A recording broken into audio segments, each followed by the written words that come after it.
Thank you guys. Hello. My name is Iggy LDN, and I'm a filmmaker, writer, and poet. And I'm so gassed to see all you guys here. Wow, it's a madness. I'm so gassed to see you guys here. Welcome to FWYH, Exploring Black Male Identity, panel discussion with the awesome panelists over here. Can you give them a round of applause?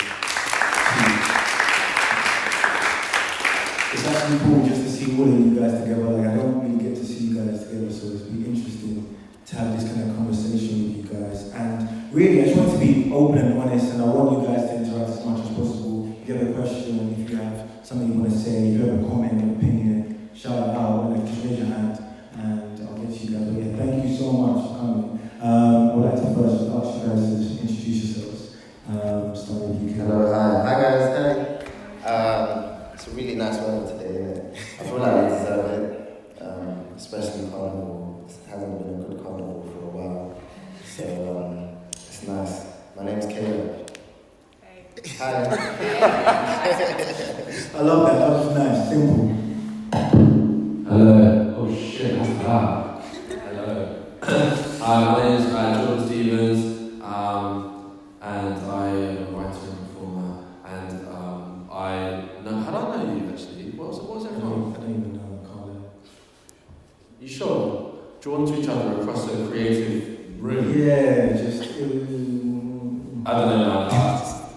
Either way, I'm a massive point that you haven't talked about the fact that we were in Paris. Yeah, but I knew before we went to Paris. Yeah, but that should be like a defining moment. Okay, sorry. Alright, let me start this again. Anyway, I know I'm very happy to be here. There was a defining moment Caleb has mentioned between the three of us. We watched France win the World Cup. In Paris. In Paris. And it was like an amazing experience between the three of us that we shared forever. But clearly it was just deep for me and not for you. It's cool. But talking of, you know Paris, don't you? Yeah. Hi, you know what I'm saying? Yeah. Okay. My name is Femi Morosky. I guess, I did great, but that's probably the simplest way to explain it. An amazing filmmaker. I'm alright.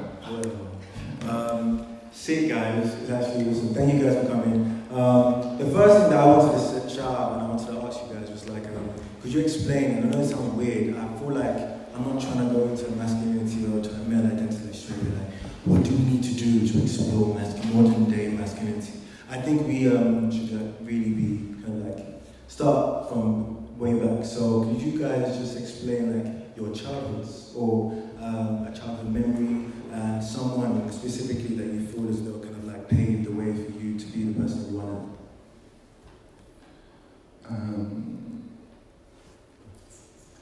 It's a really interesting question just because not about 2 weeks ago I buried my grandmother, and I think maybe not interesting but just one question maybe. She was the one that paved the way, I think. I think growing up early on, like I was very much told that wholesome information, the boys don't cry, swallow it, keep it inside. And she was very much like, if you feel round off, let it go, don't worry about it. You don't hold that in for no one. Do you want to cry? Cry. I'll sit here with you. And then we can watch Xena, Princess Warrior, or Columba, or whatever it was. But she was the one that always encouraged her. And so I think to this day I'm always getting myself in trouble because I don't know where my chill is. She encouraged that. So I would say my grandmother. For sure.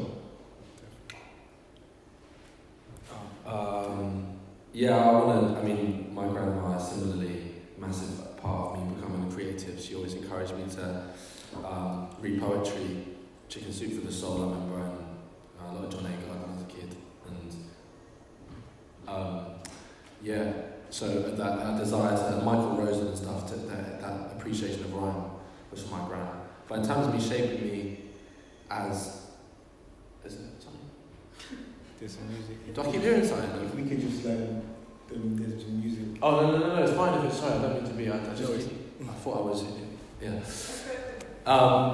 In terms of shaping me as a man or a boy, I don't know. If I have a memory that has stayed with me, but I don't know really how if it's had an implication on my life. But I remember I had one of my first ever school friends was a guy called one of my first ever friends in my estate was a kid called Iggy LDN, and I remember he had a disagreement with his older brother, and I remember he got really upset and he went to the kitchen and grabbed like 6 knives, and he ran at his dad with these knives, and I remember his dad just laughed in his face, and I remember I sat at the top of the stairs and was just my mind was just blown. I remember because I didn't live in a house like that with like loads of different members of my family, but I remember I didn't understand that was how you settle disputes. I thought it was weird, and if anything, it encouraged me to suppress anger because it scared me more than anything, you know.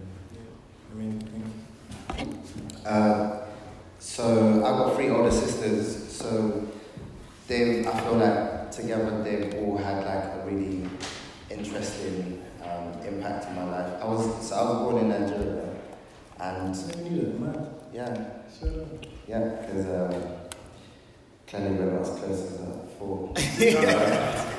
So basically, guys, this story is mad funny. So me and my sister, the one who's immediately older than me, after school we used to so I was like 4, 5. We used to climb these like trees for like the fruit. I can't remember specifically what fruit it was, but I couldn't climb it. There was a particular tree that I couldn't climb, so my sister would climb it, and then she would like throw down some fruits for me. So when she climbed it, she would like get all the best fruits and she would eat it for herself, and then she would throw the dead ones down to me. So that's one of my earliest memories. And then another early memories was when I first come to this country. I had a fight when I first started primary school in this country. I was like 7 years old. Had a fight in the first 2 fights in the first 2 days of primary school. The first day I had a fight with this boy, like everyone fancied him. He was like the top boy in our class. And he tried to like mock me, so I just beat him up. And it was like undisputed, like I beat him up. Everyone was like, bro, this new Nigerian kid is hard. And then the next day, I had a fight with this girl, Elena, and she beat me up. She did, she beat me up. I was on the floor, she was standing, unanimous. But it wasn't a thing to me. It was like, yeah, I got beaten up, and I remember like the man then was making fun of me, but I was like, so I just didn't understand why it was that deep. And I remember like telling them, like, watch, if you keep making fun of me, I'm gonna get my older sister who was in year 6 to come and beat you up. And they laughed at that, and I couldn't get it. Yeah. And then I think slowly I started to plot that, because in my household, I grew up with my 3 sisters and my gran, and nobody like babied me, nobody cuddled me, like in a sense of like nobody did stuff for me. I was like encouraged to be like an active member of everyone else, and I always grew up thinking that women were stronger than men because all my sisters were stronger than me and my gran as well. So then like moving environments, I was like, oh, okay, I'm starting to see that there is like it's worse if you get beaten up by a girl than a boy. So that was like my early lesson. Girls are bigger though, no? Don't girls grow? Don't girls grow up faster? Yeah.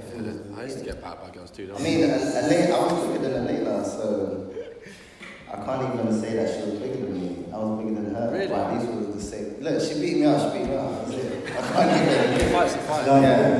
Yeah. It's really interesting because I feel as though my mom is like the biggest inspiration and the greatest kind of like motivator for me to be an artist, a filmmaker, creative thinker, and it's really cool, so props to her.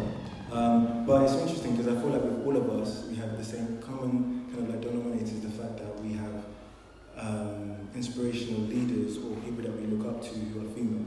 Why do you think it's like we always like attract or like have this affinity to these like older female kind of? I don't think we try. Huh? Don't think we try to. Really? I can't. Yeah, go on. Okay. I don't know. I don't feel as though it's necessarily a trying thing. I think it seems. I'm sure there are great stories about prominent grandfathers or fathers, but generally speaking, I feel grandmothers have that emotional availability and desire to, well, in my experience, because I think we were crossing generations where I feel like it's more of a trait of a man, say, to not feel as though they can relate to a child until they can speak or until they can actually talk on a human, like man-to-man level, whereas just the sheer presence or guidance emotionally is available from the age of 0 up with grandmas, I think. So maybe that's what it is that they understand that sometimes the most powerful lessons can be just them being there rather than having to teach, having to say something. Yeah, but I think that's really mad though, because I just feel like as a man I probably learn so much more from other men to be a man. Whereas I feel like growing up, I learned how to be a man by my mother teaching me how to be a man. If you wait for those times where your dad has this symbolic, he has this look at, and he watches you, or he looks at you, or he tells you these 1-2 bars, and like you're meant to be scared. If you wait for those times, I feel as though like those are times only few and far between. But I think the mother's empathy and the mother's love, and I think a mother's like just nurture has allowed us to grow up. What do you think that men should do, that fathers should do to really be more kind of like in their children's lives? In fact, let me take one step back and go, could you explain, if you want to, you don't have to, would you explain your own relationship with your father?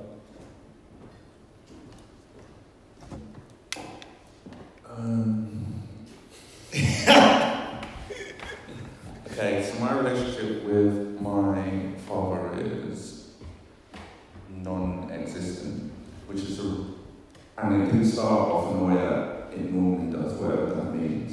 Because actually growing up, I think I was the only, in my household, my father was present until I was 18, and all of my cousins and everyone else outside of didn't know who their father was, or they saw them once a month. So we were kind of special in that way, if that makes sense.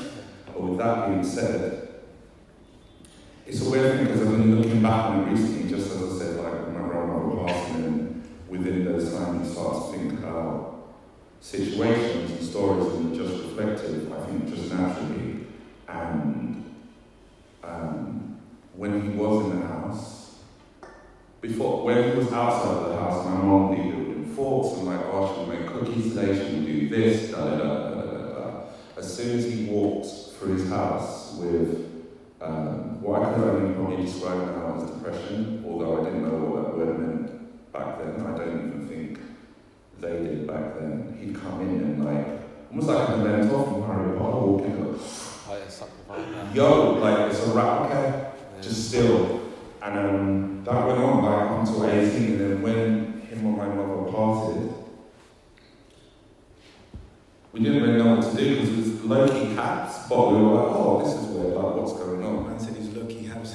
Yeah, but for real, like, keep it 100, it was low-key like, oh great, so we can just be happy all the time now, but also you're not here, but also you kind of were never doing what you were meant to be doing, like it was my mom that was hustling to make sure the bills were paid, and he'd contribute, and it'd be like a big contribution there, and then like 4 months later, another big contribution. But like, people eat 7 days a week, like breakfast, lunch, and dinner, and I can't say that he supported that.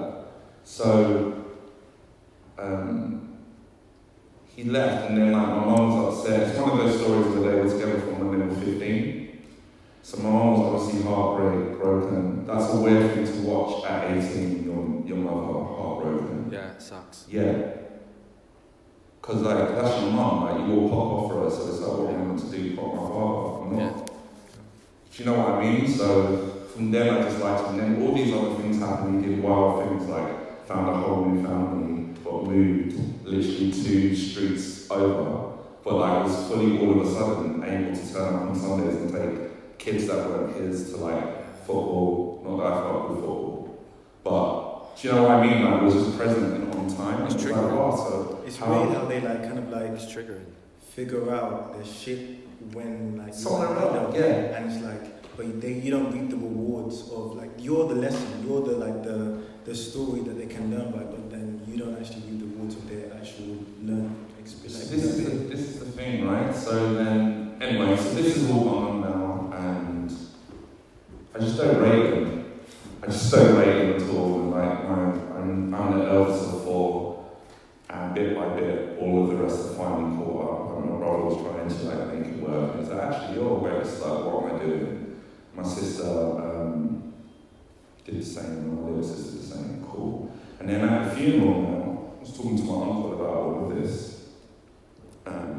He came and talked to my uncle, and he only just realised, like, basically people came in and was like, we didn't realise that those were your kids, da da da da. And my uncle was like, how could they not realise that they're your kids, especially this one, as in me, like, look at all the things he's doing, like, that's your greatest achievement. Regardless if you're not where you want to be, how are you not doing that? And like, my uncle was saying, like, in that moment he realised, and I was like, you're actually mad. So, I don't know, I just think like, sorry, the point I want to make about all of that as well is in realising all of this, when I look back at my dad at that time, being in the household, like to me, that man has always been a man, but in reality, at that time, like my parents had me when they were 18, so when at 7, like what's that, 20-something, really and truly, like, that's not, you're still figuring your own shit out, let alone, like, so those are things that like I'm still trying to like almost forgive him for, but also I'm a Virgo and I don't care, like it's a rap. You say you're a Virgo? Yeah. So like it's a rap, but I don't know if that really answers your question, but for me where I am with my dad at the moment is very much like I understand that he was going through his own things and all the rest of it, but also I also have my own life to live baggage that I have to unpack. I think I saw a tweet recently that said something about like, I hate how people go to like 1 month for therapy and then blame their life on their parents. And then someone clapped back going, yeah, well it's the parents' responsibility to not put their kids into therapy. And I thought that little exchange was quite interesting because like you said, it's conflicting, especially if you're like a forgiving person or you want to move past your own pain, because it is essentially it pulls away your own energy to hold something. Yeah, but I do feel as though I'm hoping that we're in a generation now that has more awareness of the effects of our actions. And I have that conflict all the time. You know, I went into therapy quite intensely in the last 2 years, and I was like making music with my dad and shit like that. But I have feelings about I haven't been able to speak to him about disappointment. You know, actual legit rage, like, and to my mum and dad, like. That I have to find healthy ways of putting forward because what are they going to do now? Yeah. Do you know what I'm saying? I've been listening to this amazing guy called Gabor Mate, right? He's a physician. And he works a lot with people with mental health conditions and he does child psychology. And he says if you create a difficult scenario for a child between the ages of 0 to 3, the remedial effects are 20 to 30 years.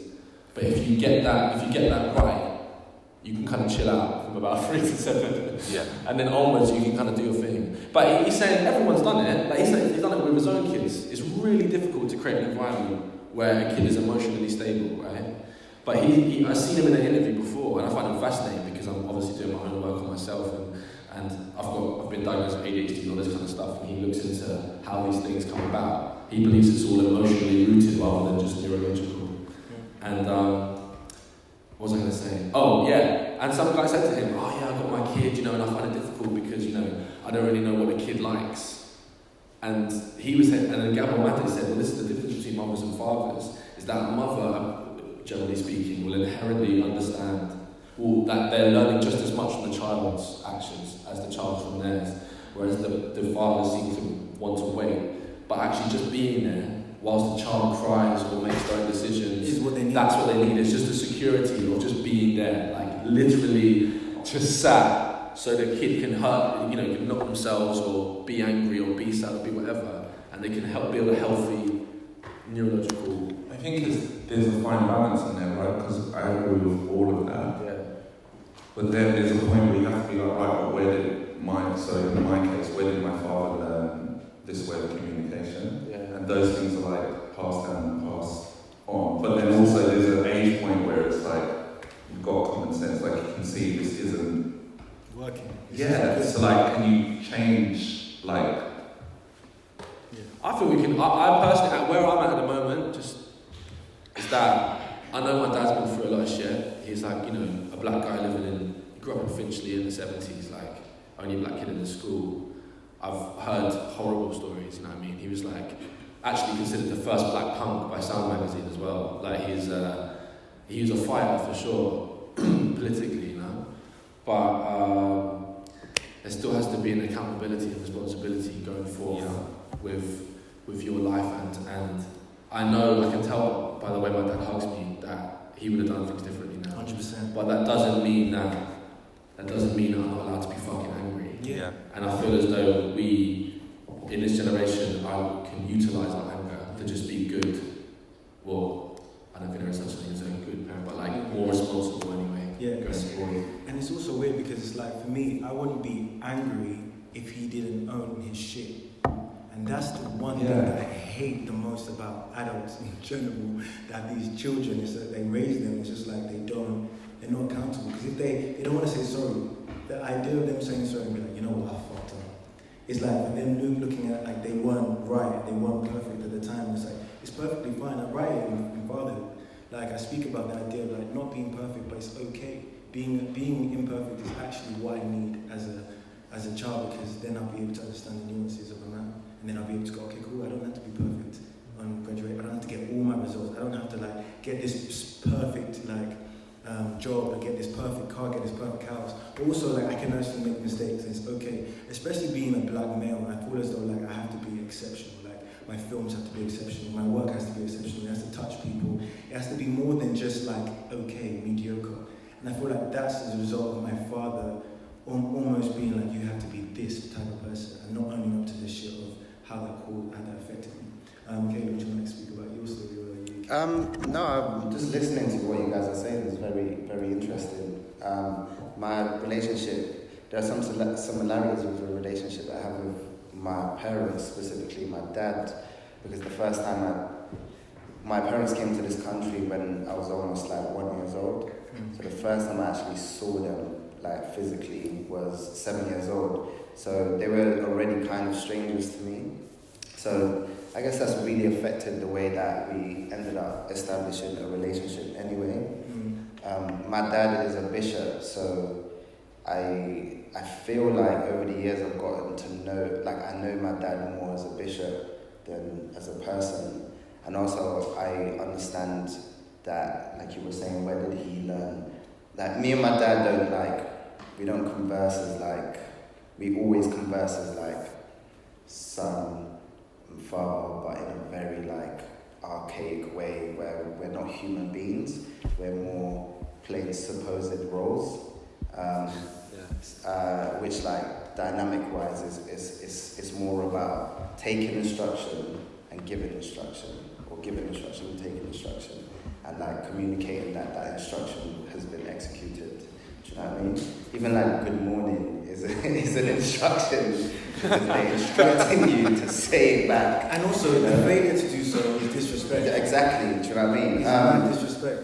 Yeah. So me and my dad, I think when I think back, I tried a lot of things to sort of get closer to my dad. Everyone in my family supports Arsenal. My dad supports Man United. I started to support Man United because of like some wants to just be a little bit closer to him and to like show him that if you get a divorce, I'll come with you type of thing, you know. But yeah, my parents have been together for a long time, but that hasn't necessarily been like when you think about like fathers not being all the way present, as in like physically, sometimes you can have fathers who are like, you see them every day, but they're not really present. My dad doesn't know anything about me. I actually don't know anything about my dad. And recently I've been thinking that it's my responsibility to find out where that came from. And I've realized that he didn't have a relationship with his dad.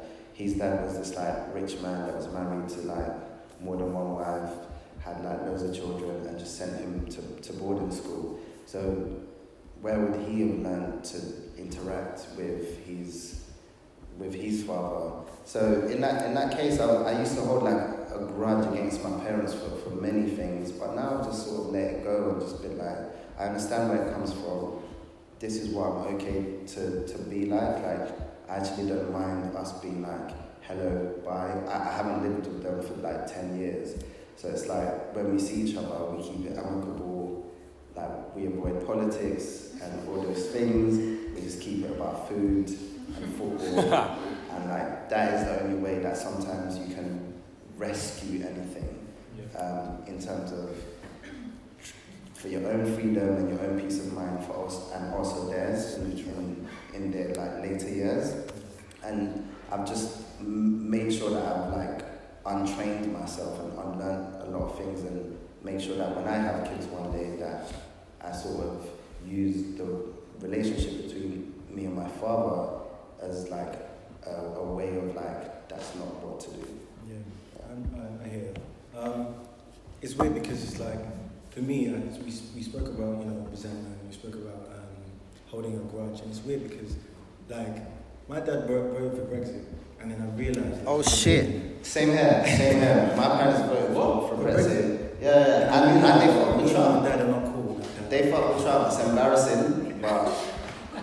Yeah. Is that like a financial thing? I don't know. Like, no. I'll tell you. Guess what? His response was, let's just shake it off. just change it. Serious? I did hear one thing though. I did one legit. I'm sure it was a Nigerian woman who rung in and said that like they voted leave because they hoped that if you were to exclude the single market in the EU, you'd actually have to start. You'd have to start. Building relationships with African nations. No, thank you, please. I'm not saying that's what I think. I'm just saying that. Yeah, definitely. I know you're not saying that, but it just makes me shiver a little bit. Africa don't need this. My parents, the reason, what their excuse was that because they're the good immigrants, and like now these bad immigrants are coming and they're messing everything up. Third generations. Yeah. Good immigrant. That happened with a lot of South Asian families as well. Yeah, just not wanting to like get keep their turf. Yeah, that is super strange. But yeah, I want to talk about. I want to go on to talk about leadership, because I feel as though like what you're basically saying is that a lot of the role, the people in your lives were like females who were able to lead you, guide you, support you. And traditionally, I feel like, you know, men were considered the leaders of their house, the leaders, like being able to make money, support their family.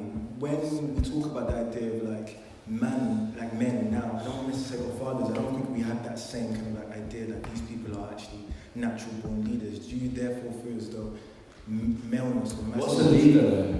I think the issue there is what our belief in as leaders, what we believe to be leadership is. Because if you look politically, it's the same bullshit it's been for time, which is that people are mistaking confidence for competence. So it's like, just because somebody can say something with authority, people think that they know what they're talking about. When actually a good leader, by effect, would be someone who can encourage others to lead themselves, or take a back step and look at their situation with view of everyone's move forward, like compassionate leadership, which is something that I don't think it's a shame that you can attribute almost blind leadership to masculinity. It's a shame. Yeah. And I don't actually think it is a quality of true masculinity at all. I think it's an unfortunate side effect of a patriarchal system that we've developed, where like domination is alluring. And right now we're at the peak of it, because we've got two buffoons running England and America, and they are like quite literally a manifestation of fear, you know. And I think with like no emotional intelligence. None. Like no emotional intelligence. Imagine that, like everybody runs on emotion. Like, what do you feel like today? How are you feeling? How do you perceive this? How have you changed from day to day?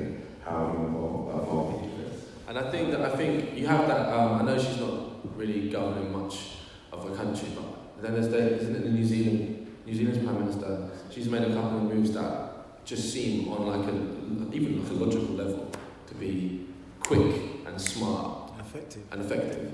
And I know I don't know how many people in New Zealand. I know it's different. It's a different thing, but I really believe that leaders are a product of the people, you know, and so I think like whether we like it or not, whether we are coming at things from a different angle, that too much of our population is scared of. Yeah. And I feel as though because of the idea of the definition of masculinity, also leadership and manhood being so intertwined, I feel as though like men knowing fully well they're not, so some of them, or like just the idea of like masculinity isn't necessarily to do with leadership. Men are in a state of crisis. And masculinity can be considered to be in a state of crisis. But before we go on to that, Julie, you have a question? No, I was literally going to say, I was at a talk the other day, and they were talking about voice UI, and there's like a kind of a setting where you can program it to kind of be with your child, and That's wild. that is mad. And the voice, which is like kind of comforting and is telling someone to do something, but in a really lovely way, is female. But if the child isn't reacting it or responding in the way it should do, then a more authoritative voice is actually the man, which is strange because, well, I mean, it makes sense because you've got, well, men naturally have like a deeper voices, voice, yeah. like authoritative. But psychologically, the child is then, it's like the mother is, I can kind of get away with things or whatever, and then the father or the male figure is, I need to like get it together. Yeah, which is another. That's another question about what, again, how do you lead people? Like, we know since barbaric times you can lead through fear if you want, but you're not necessarily leading a happy people. Do you know what I mean? Like the dream is to have someone who is allowing people to be led through choice, but I'm not going to ignore the fabric of our society. Do you know what I mean? We live in a capitalist society. We live in a space where people are easily intimidated and shifted. But I definitely think we have to have. It would be wonderful if we had a revised idea on what constitutes a good leader, because it shouldn't be there's a competition with there's a competitiveness. You know, there's a desire to have to be seen and heard that I think could do with maybe like just lessening a little bit. I don't know. Yeah, hey, definitely. Going back to my other topic, question: do you feel as though like manhood or like masculinity is in a state of crisis? Say that again, sorry. Do you feel as though like masculinity is in a state of crisis? So, for example, with the advancement, this is just questions to provocate you. Like, listen, it's not a situation I've been leaders in. But I'm just saying, like, do you believe that with the advancement of feminism and I guess women, and I don't know, like this advancement of feminism and the development of women in general, do you feel as though like there's men are now in a state of crisis because they now don't know how to actually operate in such a way? Yeah, and I hope that it continues until it's destroyed and we can start again.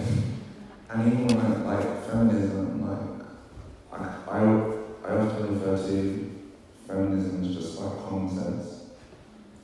Like, I don't know, I've never ever forgotten like what my first name was. All of our first names were women. Do you know what I mean? Like, regardless of the issues that I might have with my mom, the way that she communicates now, or whatever, like, she's always been riding for me. Like, and tried her best with everything that she had. And so growing up, even though I didn't have 3 older sisters, like, the way that my mom would like look after me is exactly the same way. It's like my mom would do things to me in a way and encourage me to be an equal within the house in terms of work, and like, this is how you shop, this is this, and like, and also trying to encourage me to be involved in things that I wanted to be involved in. There were no such things as like boxes, and then my grandmother furthered that even more, like on a real emotional tip. Because my mom was guilty of being like always and crying and all of that. But in terms of creativity, she was like, oh, you like painting? Brought out a whole art shop. Oh, you like, you know what I mean? She invested in that way. And then my grandmother took it. That felt like for me, in terms of like treating women as being equal with women across the board and just on a level, it's just common sense. I don't know why you would do anything else. And so now there's this thing that's happening where essentially, I guess, mirrors are being held up It's like all of these rules that you adhere to, like, they're not even real. Like, none of them make any sense whatsoever. Like, most of the rules, actually, there's a couple you need to follow, like, well, it's better that you look left and right before you cross the road. But then the other things are just like, men don't show this, or it's just like, are you not human? Yeah. It doesn't make any sense. So for me, yeah, there is a crisis, and I hope it keeps unpicking until we get back to like a foundation of, like, right, let's just start again. Because none of this matters whatsoever. Remember, I'm from Croydon. Does anyone know Croydon? Okay, so you know what I'm about. So, but I remember being from Croydon, and then in the early 90s, and then working in Levi's in Croydon, and then ended up working in Levi's in Camden, which is a completely different thing. You go there and everybody's just, there's lots of colour and everyone's whoever they want to be, and like, it's a completely different vibe. I remember they used to be like this Converse shop, and I found some like pink Converse in size 10, and I was like, oh, that's banging, I'll do those. I remember when I went back to Croydon, and literally like, within 10 minutes of stepping off at East Croydon train station, fully bucking into a whole beef because my trainers were pink. And the idea was that I'd squeeze my foot into girls' trainers. It's like, I'm obviously not a size 4. Like, these are obviously being made in size 10. And like having to fight, I guess at my age, like, I'm actually constantly, not as much as I used to be, but I'm very tired. I spent a long time, I think you both mentioned this, or all of us have, unlearning certain things. There was just a point in Croydon, especially working at McDonald's at one point when I was like 15, and working in McDonald's and being gay in Croydon, and I was out and back from day. I don't have one of those big coming out stories. I was just like, oh, he's buff. That was the end of it, and whoever was my brethren after that was, and whoever wasn't. And also being in that environment, like, I know how to fight, so anyone that had a problem, like, yeah, I would spin their jaw. It's simple as that. But then, as I went on, I was like, I actually like to be that violent, you know, like, I like to actually just behave, get on with people, have a full conversation. What are you about emotionally? How can I help you do your thing? Not even so you can come back and help me later. Like, that's just me who I am naturally. But the fact that it took me a good, like, 25 years to be like, well, actually, get rid of this, get rid of that. I sometimes wonder about how further ahead I would be if all of that shit hadn't stunted my growth, if that makes sense. Like, if we were all just free to just, like, why am I fighting people over pink trainers? Are you mad? Also, pink was actually, as just a trivia, that was originally the colour of the boy. Yes. They swapped it over. With the knots. Because it was supposed to be supposed to be the step before, red, which is like the God of War. I don't know why they swapped it. So anyway, anyone who's got issues with pink is hilarious. It was to do with the Nazi badges.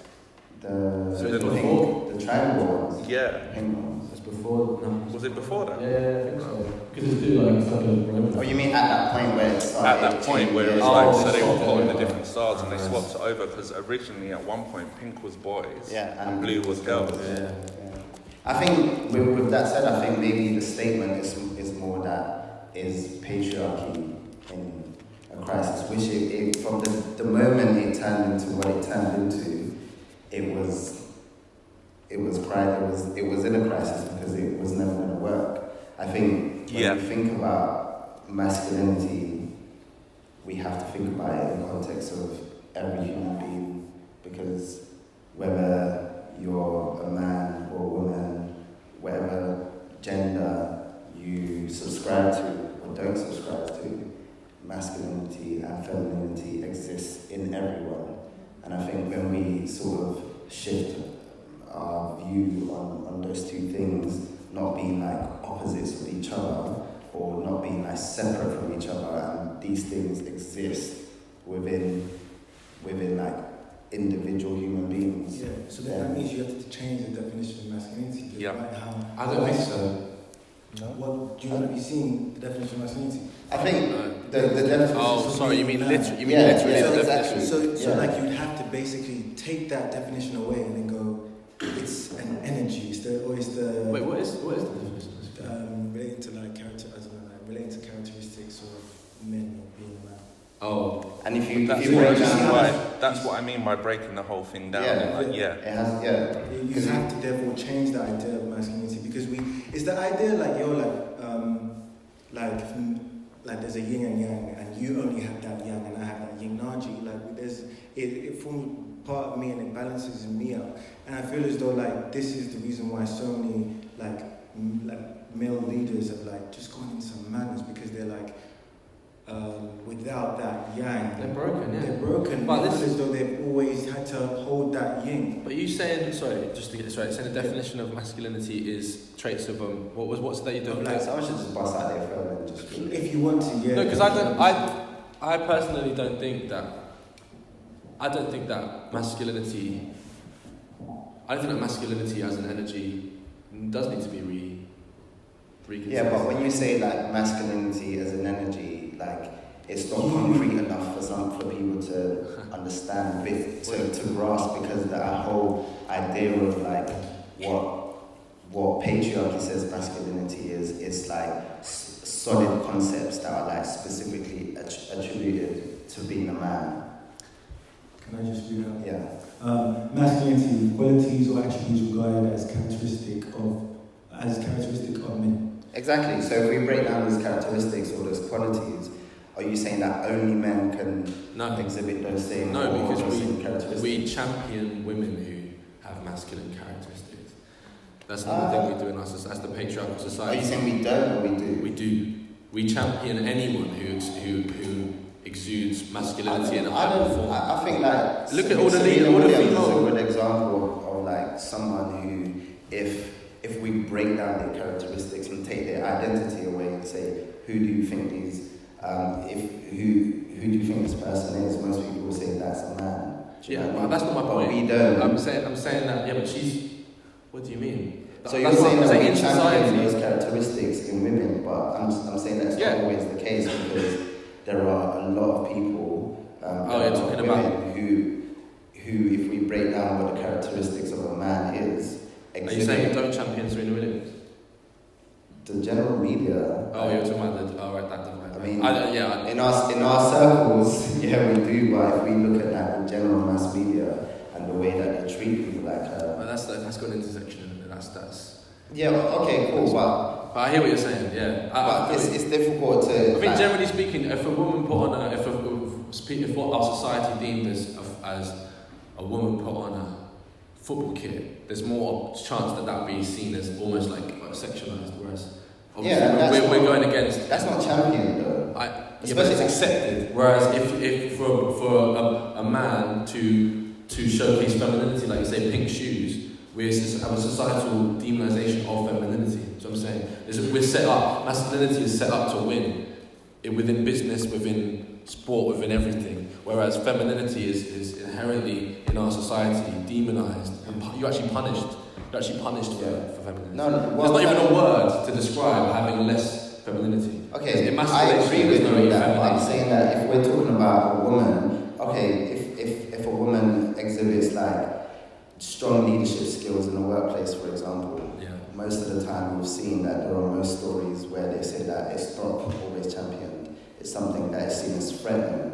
Do you know what I mean? So I'm just saying that just because those characteristics can exist in women, it doesn't mean that it's always championed. It's championed when it's in men, 100%. Right. Yeah, I know what you're saying. And then if you put sorry, quickly, I think it's important to mention that if you put the lens of being a black woman, It's always a black woman. Yeah. Yeah, the lens of being a black woman in those situations are completely different. Completely different things. That's actually not my point. I hear what you're saying totally. There are some scenarios. I think my point was there are, if you look at leadership, especially actually, the women who have managed to, other than a couple, who have managed to state their claim, have had to, I think, exaggerate masculine attributes in order to, like even said things like Theresa May lowering her voice to be heard. Like, but my point is, I think that we have to have a different understanding of how. I think masculinity in its true form and femininity in its true form as energies that exist within everybody. I think there are, like I said, every single human being can exist with both of those balanced, then that's the dream scenario. And to be honest, I don't even fucking really know because I think to myself, what is a masculine attribute and what is a feminine attribute? Because I think you get into dangerous territory there. Because then you start to say, oh, what, so assertiveness? Yeah. So then by inherently you're saying femininity isn't assertive as well. But I don't know if that's necessarily being masculine. It's interesting because my idea is just to remove them altogether. So energies. Masculinity and femininity, like creating an idea like this, there is I don't know how, but I just... Could I say, another thing I wanted to say though was, what I think's mad from my perspective, aside of the energies, is that if you actually look at a more practical thing, I feel like we're in a bizarre cycle. I think masculinity or men or being a man or whatever else is in this bizarre cycle where you're feeling the effects of having been disrespectful to the woman continuously, because there's always going to be a part of you that's craving like an emotional intimacy. There's a part of yourself that I think you create an emotional intimacy with. And like, if you were to take amazing physicians like Gabor Mate, who I think is good, I mean, you might have different opinions. If he's saying that, say, the first 3 years of a child's life dictates how they are for 30 years, or has an effect on it, why we don't set up our societies around the supporting or the comfort of, say, a pregnant woman, or we inform how to be responsible in that scenario in those early years. That's what I find odd, to treat a gender as a secondary or second class, coming out the back of not even having a right to vote, etc. Where then when it's now we're proving through science and through whatever else that not only obviously we know that they're the providers of life, but they're also the provider of the nurturance, and they have to be in a particular space of harmony and feeling good in order to even create a balanced future for a boy or girl. You know what I mean? So I just think if we know that, then how can we create? You know what I mean? Like we only got rid of, like, say, tampon tax like last year. You're getting financially punished just for having a bodily system that provides life. That kind of shit that's the shit that I think is reprehensible, because, well, of course it's logical, but also just what message are you sending? And if you're going to continuously have women who are giving birth in this environment, in these environments, you're going to continuously, you read some of this research, at least the stuff like impulse issues. So if you're now working class now, a woman working class single parent, you are more likely to give birth to a child who will have impulse issues later on. And guaranteed, if you're in a particular environment and you look a particular way, that impulse issue will get attributed to your race, or get attributed to what music you listen to, or whatever else. When actually you just haven't been put in an environment where a woman has been given the support needed to. Do you know what I'm trying to say? Yeah. So anyway, so that's my belief in feminism. Well, not even feminism. That's why I think it's incredibly important that we literally structure society around that unbelievably beautiful aspect of existence, and there should be no tolerance for anything other than that. Any disrespect should have a zero tolerance. Yeah, I hear that, definitely. We want to open up to the audience. Does anyone have any questions? Or statements? Yeah. Do you agree with what we said? Queenie? It's interesting hearing you guys, the way you guys grew up in terms of having the matriarch of your family essentially raising you guys, which is something that I personally never experienced as a child of the diaspora. And my parents moved here and my grandparents lived abroad and stuff. So how do you think? I think Caleb, I want to direct this question to you, because you said that you didn't grow up with your parents 7 years. First kind of 7 years of your life. How did you come to terms with that? When I think you kind of touched on it, but I'd like to hear a bit more. When you eventually met your parents, and what was that experience like for you, and how long did it really take for you to understand the fact that they had moved to the UK for your benefit? In my head, because when I used to speak to my parents on the phone, especially my dad's got a really deep voice. I used to be really afraid of him on the phone. He always used to just sound like he was just barking, and was some sort of army, general just shouting on the phone, but it was just his voice. So I expected, that he was going to be this like 7-foot giant when I first saw him. I remember at Heathrow Airport just seeing this guy who was like my height, and I was 7. So it was a bit peak. I was just like, I was not expecting that. it's like, yo, and he spoke, and I was like, yeah, that's the voice, but the packaging is different. So that was, I think, because in my head I had a version of my dad, and then he didn't meet up to that version. I really was rattled because I was like, bro, actually, I don't know this guy. Because I feel like if he was 7 foot, I would have been like, yeah, this is my dad. He's raised me for da-da-da-da, because he's been in my head for all these years. But that instant disconnect actually shook me and woke me up to the fact that these are strangers. And I'm getting in a car with some strangers, and they're taking me to some house, and they're saying that I have to live there. And on paper, that just sounded like kidnap. So moving forward,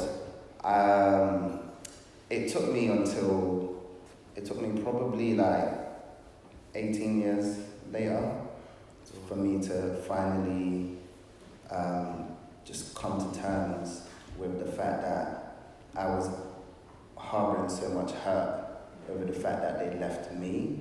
So I've got a younger brother who was born here. He's like known them all their lives, and I felt like my siblings all had their time, especially in their formative years with my parents. So I was just like, felt like the odd one out, and felt like, I've got like deep abandonment issues. I don't want to bring you guys into a therapy session here, but because of that, we literally linked that to a contributing factor to my issues, and also the fact that I grew up in Peckham and lost loads of friends and etc. etc. So with that, with my parents, I decided I moved out at 17, which only means in my life I only lived with my parents for 10 years. So one day I decided to just move back home for a year. But that moving back was just because I felt like I needed to reconcile a lot of my issues with them. And it's just easier if you do it in a house, and I knew it was going to take long, because having parents like mine, and anyone who has similar parents, you can't just call a meeting and talk about everything. Everything has to be spread out within the year, because phases, yeah. So I moved in with them for a year and beefed them for a whole year basically. I fought them because I was coming at them with so much anger and so much you did this, you didn't consider this, you didn't consider that, you didn't consider how to repair the damage that your move, even though it was a good one, you should have considered that there would have been issues with me, and you should have paid special attention to me to fix those things. So I was you, and they were sitting back just feeling raw. I bought you cereal for 20 years, and you're saying it's me. And I feel a lot of our parents don't know how to accept when there are things that they could have done better. So there was immediately and then I realized that at that moment when we were having an argument, they had 4 kids already. So and I was if that was me, if I'm the same age as you at the time, I would not be a perfect human being, and I would, my parents are traumatized as well.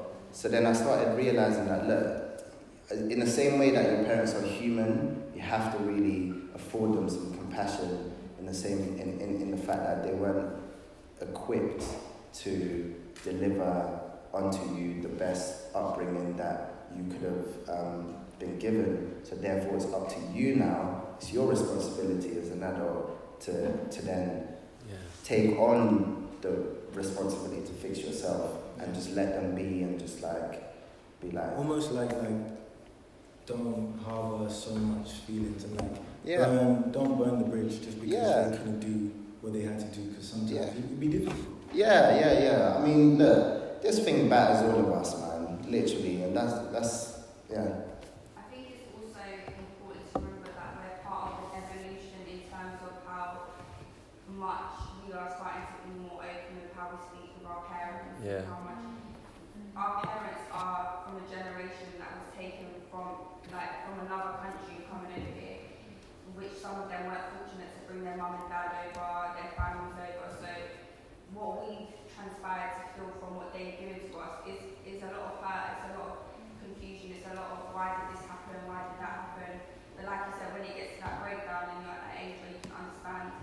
where they came from, and they're able to speak to you and let you understand how it was for them, then you realise, okay, wow, now I get you as a person, because I'm not looking at you as a mum and dad, I'm looking at you as a person that's actually had to go through so many trials and tribulations of immigration to come over here to have a good life. Especially. And then now we're looking at it where actually that first generation of people are demanding, okay, we need to be more open about our mental health issues, we need to be more open about our experiences in life, everyone needs to be more open to loving each other more. And that's where that generation, and the more we do that, it's like an evolution. As time comes on, the conversations will become easier to have. And I feel like because we're the next ones to have our families, and so often I feel like hopefully it starts to break down the hate and bring more into the love again, what we're going to create as humans. But yeah, I completely agree with what you say. That breakdown has to happen within ourselves. It has to. And I always think that we had Tumblr.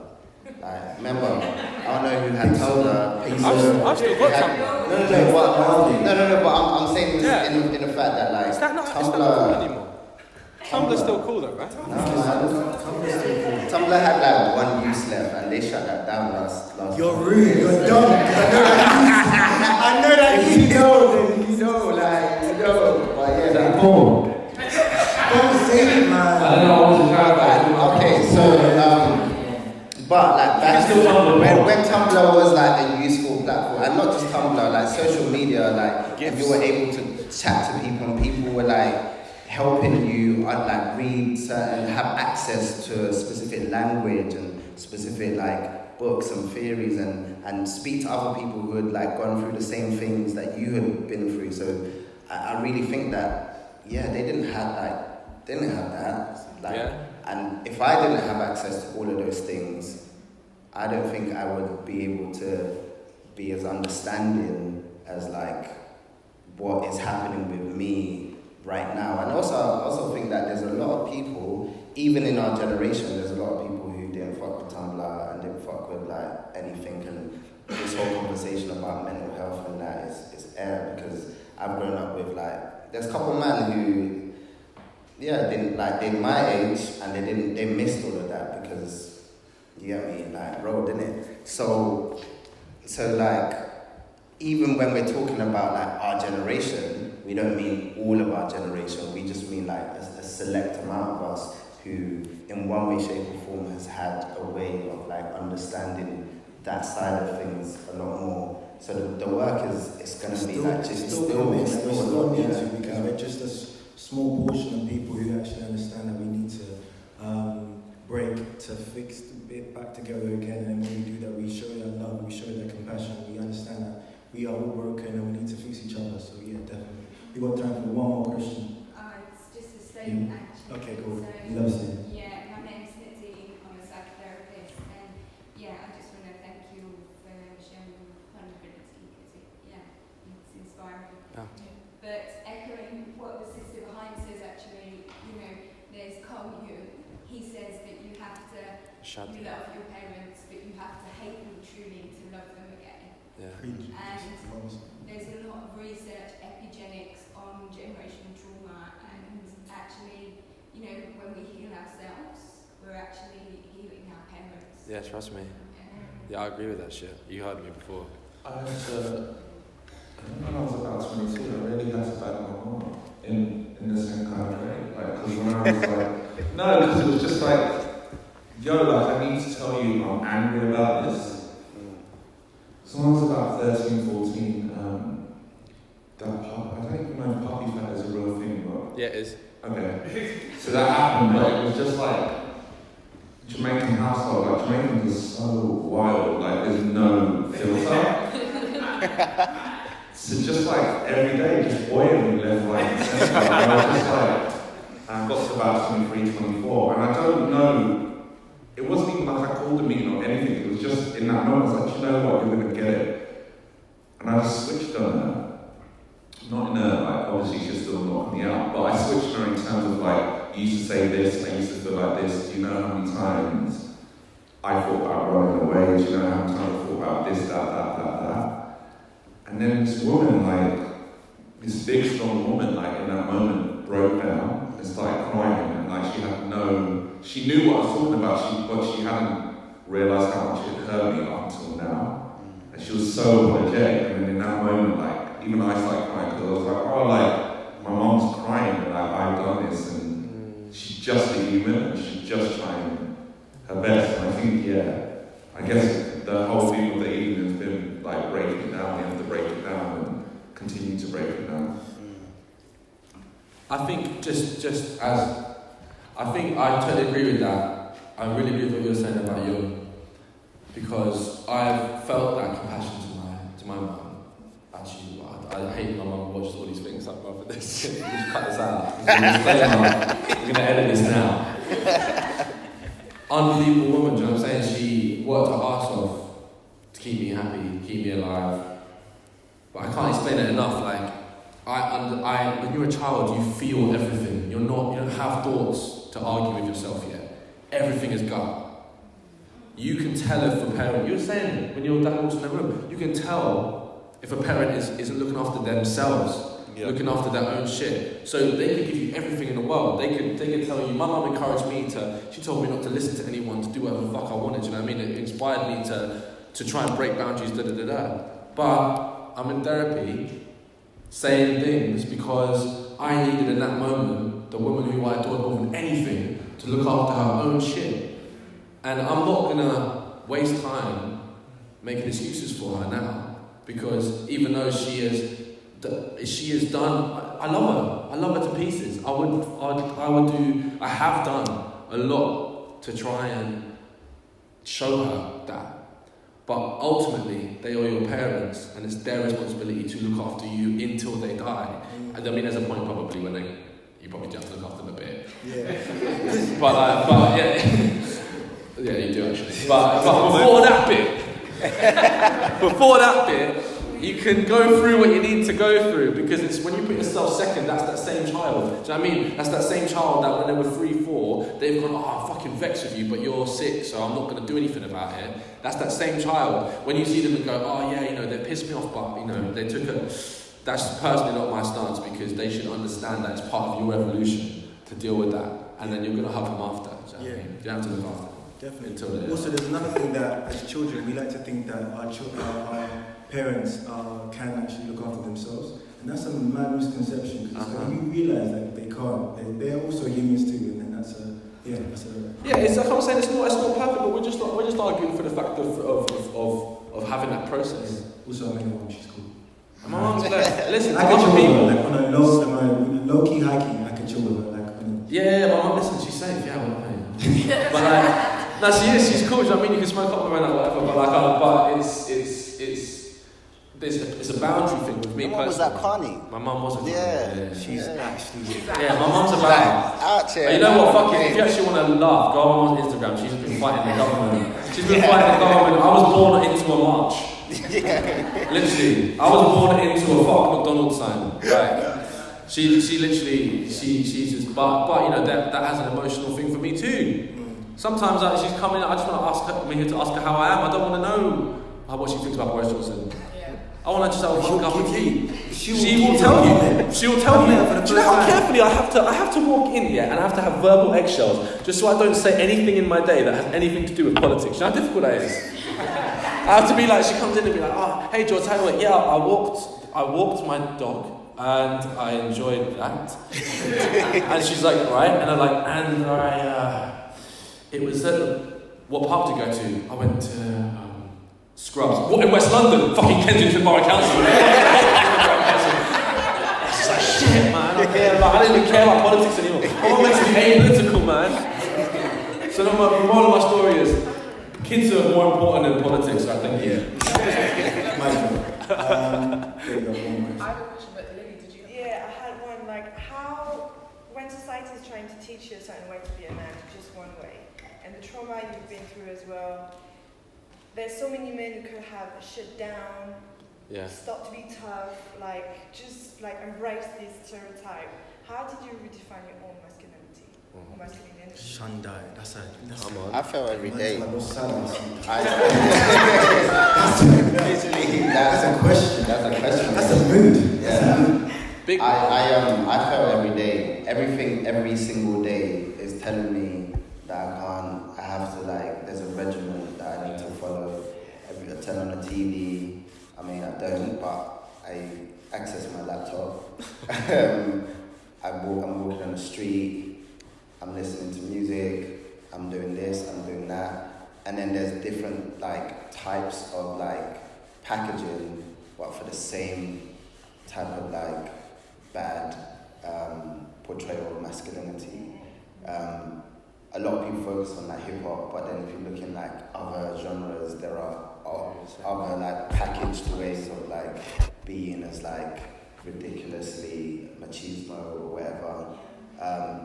So everything every single day is constantly telling me, and there's a voice in my head that's just constantly, subconsciously, very insidious. So I have to always check myself every single day, and I've noticed that there's no cure. I'm never going to be cured as long as I'm living on this earth, living in this society.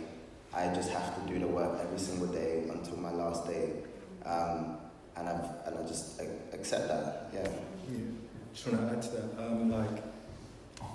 If we can't actually ignore the silent, almost cries of black men in this country, that's fundamental. Because me feeling that what I had to learn when I was young, I thought the way that I did it was I looked and I watched how other people that weren't black and weren't male looked at me, and I tried my best to make sure that my identity can matched their identity of me, or made it palatable for them, my existence standing at a bus stop or just going to school, made their life easier to digest them.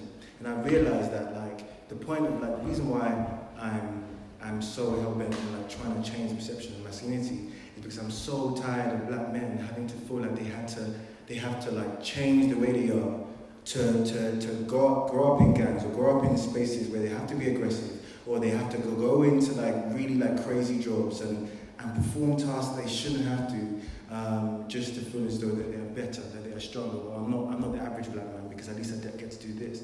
And my idea of doing that is basically changing the lens in which we see blackness and blacks in general, changing the way we see that and maleness, and literally just shifting it from the gaze of what people, the lens, from the gaze of what people have, how it's been obtained by so many other people that weren't us, and shifting it back to us so we can project who we are as people onto this earth and onto the world. And that's basically my whole existence. And I'm not going to stop until I feel as I'm done and I can lay to rest, my ideas. Yeah, cool. Next. Jordan. Okay. Go on. I don't know, you go. Yeah, I agree. I think there was just a point when I realised the most important shape to me in my existence is a circle. And what I mean by that is what goes around comes around, that we're all going to, it just goes around. And so anything that interrupts that is a dud. And so I'm just constantly, instead of just trying to help people, how can I help you? What do you need? I don't need anything back from it because that circle exists and I'll be fine. We'll all be fine. It's just about doing the right thing. And I guess in terms of how it really plays into redefining my masculinity, once I'm on that really peaceful journey, and it's so smooth, anything else that comes into that rocks it slightly. It's no. Literally just avoiding it. And the peace that I feel with that, it feels right. I feel like when I'm walking, that thing when you're, I can't remember the film. Oh yeah, it's X-Men and Magneto's walking, and then the floor comes up underneath him as he's walking. Oh yeah, that's pretty sick. My life has just been cool. I have no worries, and I feel like that's the way that it's meant to be.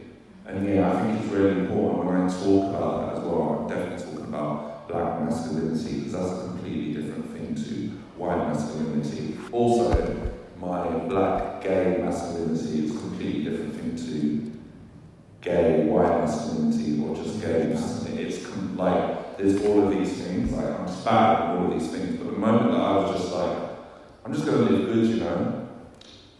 And if you're on a walking, I'm going to move. But if you really want it, like, I'm from Croydon, like, cool, like, whatever you want to do, like, I'm down. But it takes me a lot longer to get to that space. Like, I've really understood that I'm allowed to just walk away. Like, okay, this isn't for me. It's cool.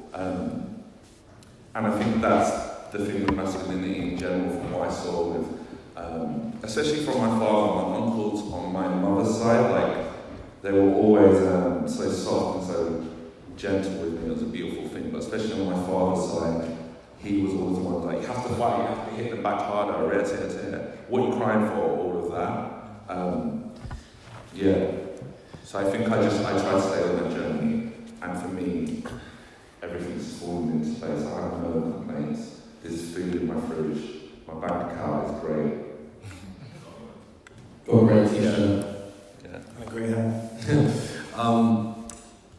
I feel like my everyday about masculinity or whatever societal understandings is that you can think your way out of anything. Everything is thought-based, mind-based. That you have to come up with educated guesses, facts and shit like that. Well, I don't actually really believe that anyone really knows anything. Like, I think there's a lot of good science in that, but I mean, if you really get into the crux of the science as well, it's like highly debatable. It's actually fucking terrifying if you guys want to look into like the constants and anyway, sorry, that's quantum physics, but we really don't know shit. So my thing is that like trying to get in touch with my intuition. I really believe, I'm a believer in intuition, and I'm a believer that everyone has their paths and everyone has their paths towards what's good for them and what's right for them. And I feel as though men equally, as you know, there's a phrase, women's intuition, but I think men equally are able to listen to their gut reactions. I just don't think they're encouraged to. And I think that listening to your gut comes with every fucking attribute. Sometimes you come across as rude. Sometimes sometimes you'll do something that's against the curve. You'll do something that hasn't been told to you by religion or by society. Maybe you just have a feeling that like, I'm uncomfortable in this job, I'm uncomfortable with this friendship, I'm uncomfortable with this, and for my own well-being. And I don't mean that, I'm not talking about this kind of like, you can be compassionate, I'm not doing this whole like, accent people out your lives and that. I think you can chat to people, but you just listen to yourself and trust your body. There's some cultures where they literally think that the brain is a joke, and the gut is the real genius. You know what I mean? I think it's the Aborigines believe that your gut, and if you go into the science of the gut as well, that's other shit there.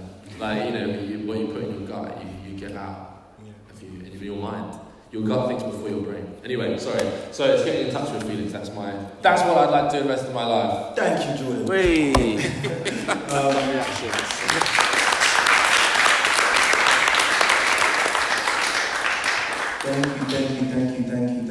you, guys. I really do appreciate you guys for coming through. Mad love, like, it's really insightful for me. And yeah, thank you so much, panelists. Sorry. Thank you so much, panelists. Thank you for listening. Thank you, guys. Yeah, really appreciate it. One more kind of like clap for everyone. Wait. Big up,